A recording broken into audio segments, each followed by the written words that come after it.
Good morning, everyone. It is hard to believe it is February already. So much to kind of process and lay out with you. I know it's been a couple of weeks since I did a video, and it's been even longer since we did a Facebook Live. But as you probably saw in my post last week, we've had survivors who are really struggling with some significant illnesses. And if you're a person of prayer, please pray for some of our survivors. God knows them and knows how they're struggling.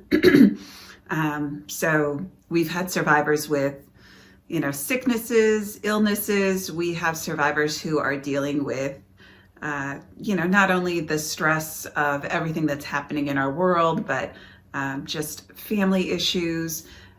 Obviously, we know we're not alone in that. Probably many of you are struggling with health issues, family issues, stressors, all of those things. So just all that to say, survivors have had a lot going on.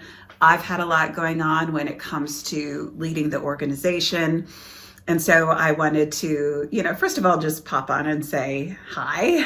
And we are just blessed to have so much support through prayer and through financial gifts and, just the thoughts that people have, keeping survivors and this mission in your mind and helping us to achieve our mission, not only through prayers and financial support, but also through being a part of this movement for survivors by sharing stories, sharing data, having conversations with people when people want to say that failed abortions don't happen and survivors don't exist. So thank you for being a part of this movement. Even if we're not doing our regular videos or lives, just know that we are always in this movement together.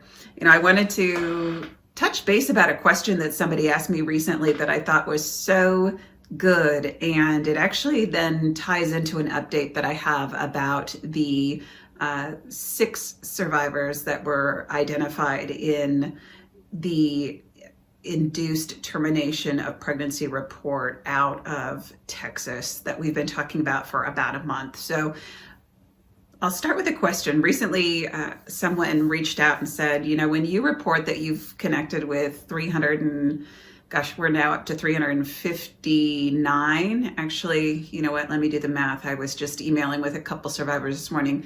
361. Let me make sure I have that right in my head. Yes, 361.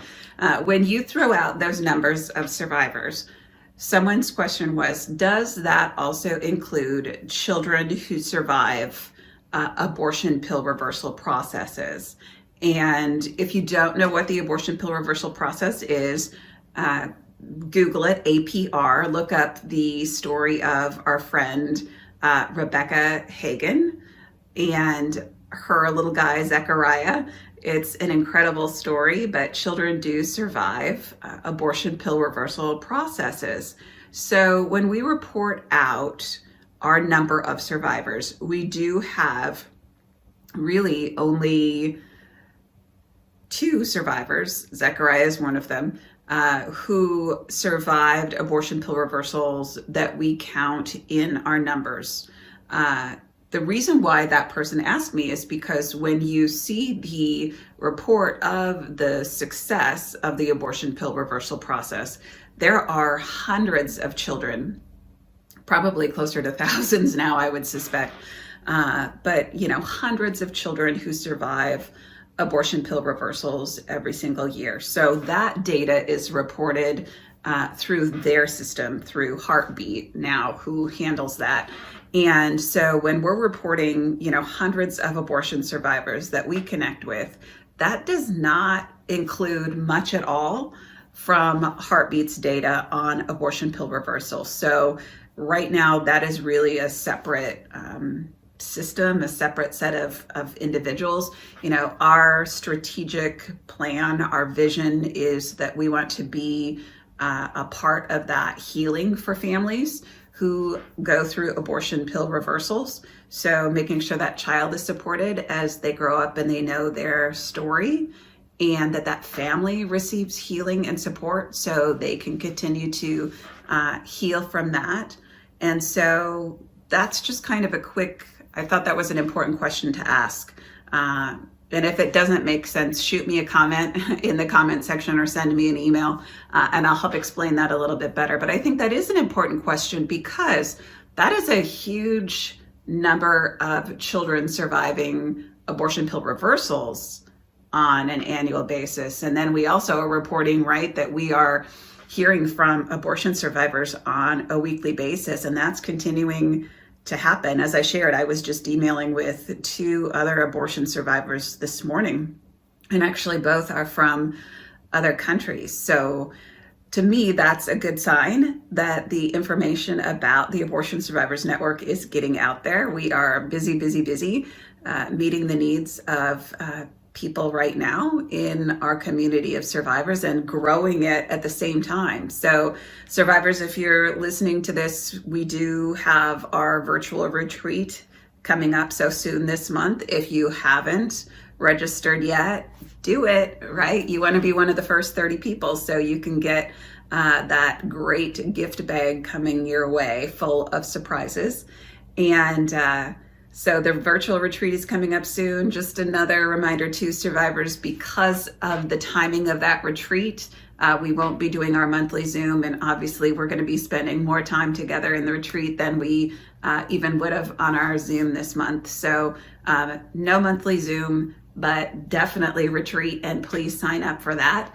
And I want to wrap up my time today updating you on what I found out about those 6 survivors out of Texas. As you can imagine, what we've learned through looking into those 6 survivors reported in Texas in 2019 is that there is no further information available about those children who survived failed abortions. Of course, people will make their inferences into that. We could infer that maybe they weren't provided medical care. I don't have an answer to that. We could infer that some of them were provided medical care. We just don't know. But obviously, that's concerning that there is no more information about whether they would be provided medical care, whether they were, right? And what the long-term outcomes were for them. And for me, this then becomes yet another issue for us through the Education and Policy Center, is that we need to take a look at those handful of states that do report out the number of abortion survivors. And we need to look at the language in those bills to see whether it's just tracking numbers or whether there's also language about whether those children are provided medical care. I mean, obviously this is a no-brainer.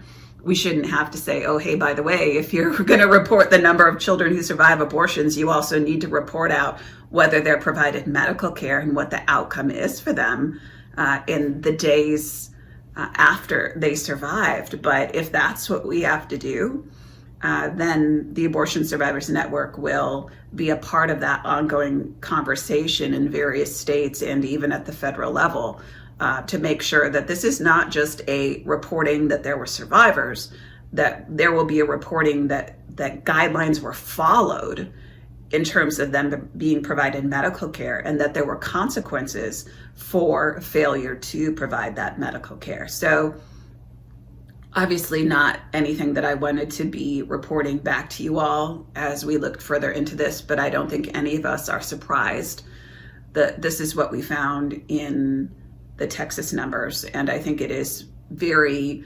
reflective of what we see happening across the United States. So all that to say, keep an eye on it, think about everything happening in your state, be willing to contact your legislators, continue to pray for survivors, be a part of this movement, because truly our work is just beginning.